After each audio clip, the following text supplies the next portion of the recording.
একটু ক্লোজ হবে না আরো। খেলোয়াড় ব্যতীত যে সকল দর্শক সমর্থকরা আছেন খেলোয়াড়দের সঙ্গে দয়া করে আপনারা একটু সরে যাবেন। ওইসে নি ভাই দয়া করে আপনারা একটু সরেন, জি আচ্ছা ওকে ওকে ওকে তাদের জায়গাটা ছেড়ে দেবেন খেলোয়াড়দেরকে।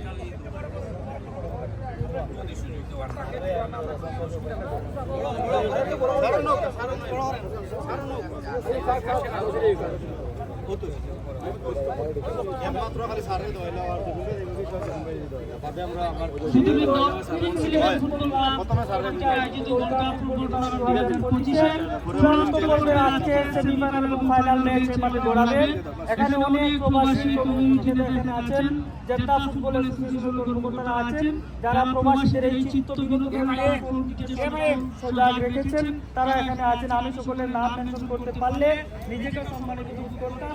জেদ্দা ফুটবল ফুটবল ক্লাবের সফল পরিসমাপ্তির জন্য আপনারা এখানে এসেছেন। আমরা সকলের অনুভূতি বক্তব্য পর্যায়ক্রমে মঞ্চে শুনবো।